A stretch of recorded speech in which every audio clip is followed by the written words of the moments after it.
चाहिए। नहीं करनी है। देखो, ये क्या है? इसे फ्लो ऑफ टाइम कहते हैं। जब तुम आलस करोगे तो ये टाइम इसी तरह बहकर तुम्हारे ऊपर से यूं ही निकल जाएगा। वो क्या होता है डोरेमोन? तुम्हें और समझाना पड़ेगा। तुम तो बिल्कुल भी समझदार नहीं हो नोबिता। और समझदार बनने के लिए तुम्हें पहले पढ़ाई करनी चाहिए, समझ गए? लेकिन आज टेस्ट के लिए भी ज्यादा अच्छे से पढ़ाई नहीं की थी। क्या सच में?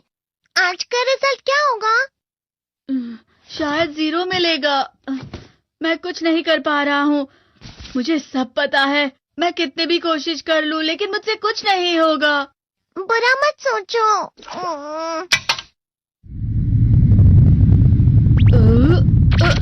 ये क्या है? इससे तुम्हें पता लगेगा कि तुम कितना नेगेटिव सोचते हो। और ये कौन सा गैजेट है? ये है embodiment mirror. Flow of time की तरह या नेगेटिव इंसान की तरह इस गैजेट में कुछ शब्दों के एक्सप्रेशंस भरे हुए हैं जिसे तुम गैजेट की मदद से देख सकते हो। तुमने जो भी कहा मुझे कुछ समझ नहीं आया।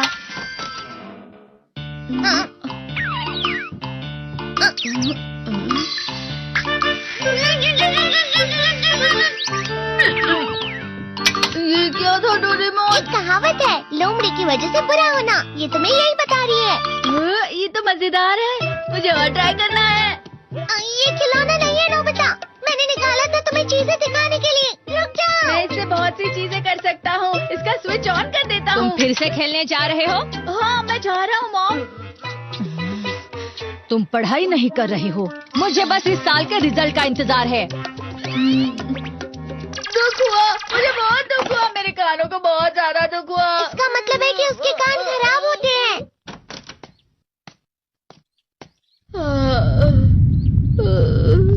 ये तो फिर से नेगेटिव बन गया। ला ला ला ला ला ला ला ला पाए पाए पाए पाए पाए। नोबिता, तुम हमेशा नेगेटिव रहते हो और मुझे तो देखो, मैं हमेशा कितना ज्यादा खुश और हंसता रहता हूँ। आज भी 2 लोगों ने मुझे अपने साथ खाने पर आने के लिए कहा है। अब मैं इस कंफ्यूजन में हूँ, मैं किसके साथ जाऊँ? हाँ, अरे मैं लाल हो गया। इसका मतलब है ये? इसका मतलब ये झूठ कह रहा है। झूठ नहीं है, ये सब सच है।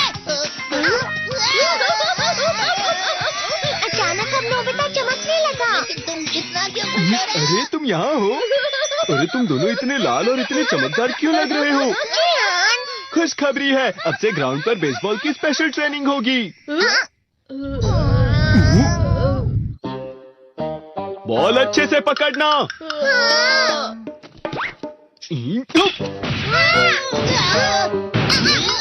तुम सब क्या कर रहे हो? अच्छे से पकड़ो। ये वाकई सब बेकार है। मैं इतनी तेज बॉल नहीं पकड़ सकता हूँ।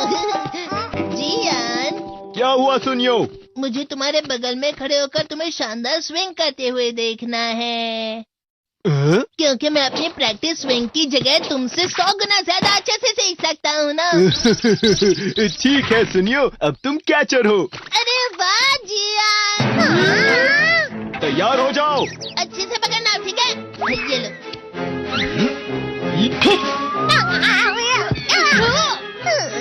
क्या कर रहे हो? बॉल सही से पकड़ो। सही से पकड़ो ना, सही से पकड़ो।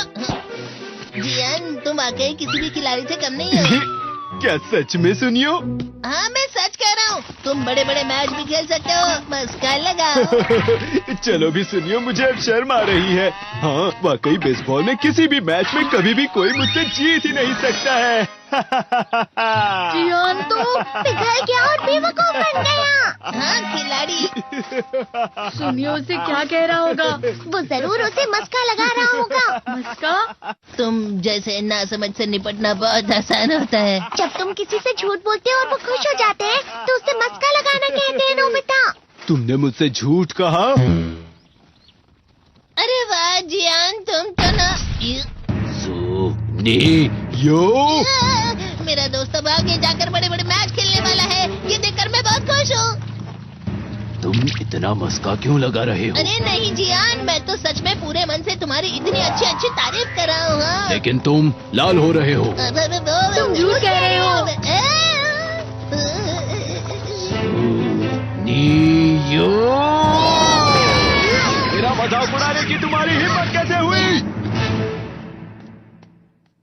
तो बहुत मजेदार गैजेट है। अरे हाँ, मैं अभी जाके ये गैजेट शिजुका को भी दिखाता हूँ। ये तो फिर से चमकने लगा।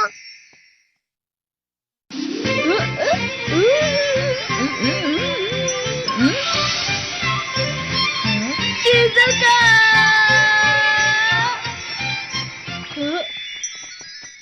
देखी सुकी, लगता नहीं कि आज के टेस्ट में मेरे 90 मार्क्स आ पाएंगे। देखी सोगी, तुम्हारे तो पूरे मार्क्स आएंगे ना?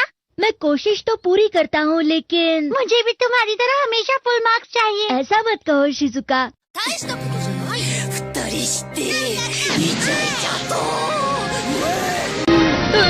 ये क्या हो रहा है डोरेमोन? ये बुरा लगने की आग है। मैं जा रहा हूँ।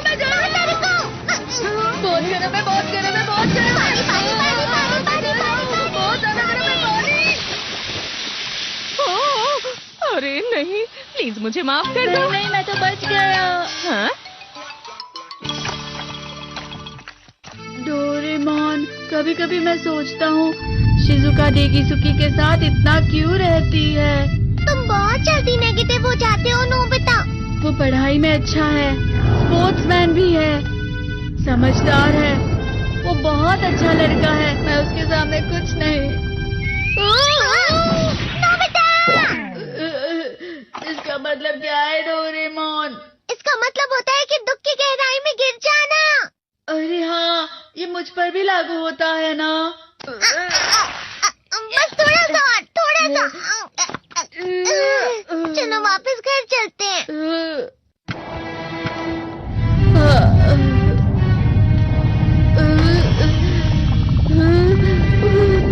पता नहीं, मेरा शरीर बहुत भारी हो गया है।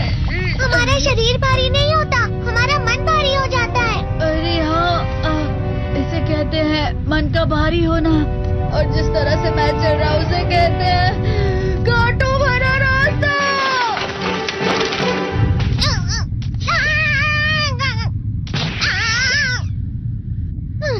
तुम अच्छी चीजें नहीं सोच रहे हो नोबिता। थोड़ी सी शांत हो जाओ प्लीज।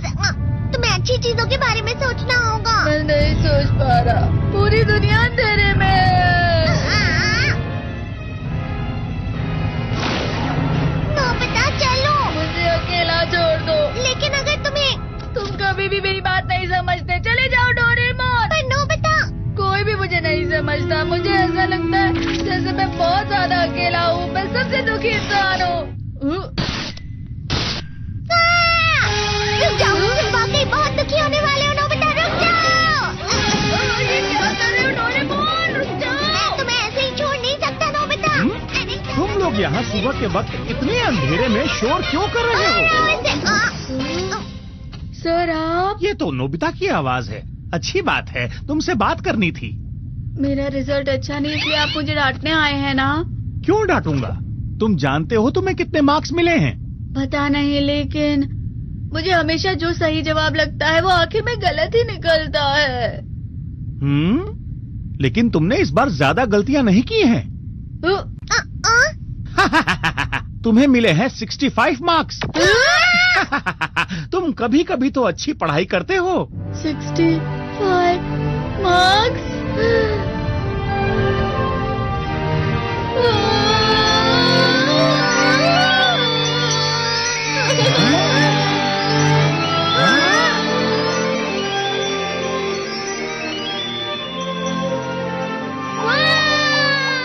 अब इससे क्या हो गया? ये सातवें आसमान में उड़ रहा है सर। ओह अच्छा।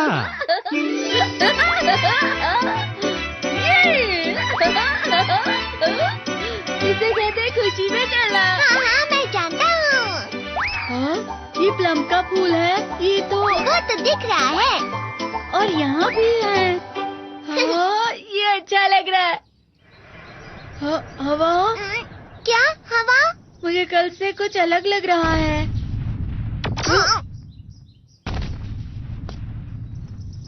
शायद कोई तो पास आ रहा है। शायद उसके बहुत बड़े बड़े कदम है। वो क्या है? मुझे कुछ दिखाई नहीं दे रहा, लेकिन कोई बड़ा लग रहा है। फिर से वही हवा। शायद कोई आने वाला होगा। ये खुशबू तो ये गरम है।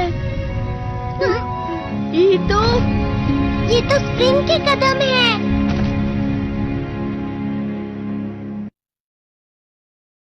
डोरेमोन के फैन हो और डोरेमोन देखना पसंद है। My beloved brothers and sisters, when we speak about keeping our spouse happy, many people immediately imagine that it requires grand gestures, expensive gifts, or extraordinary sacrifices. But let me remind you today that in reality, happiness within marriage comes from the little things, the small acts of kindness that are repeated consistently. It is not the once-in-a-year surprises that keep the heart content, it is the daily smile, the gentle tone, the small appreciation, and the constant respect that keeps love alive. Think about it for a moment.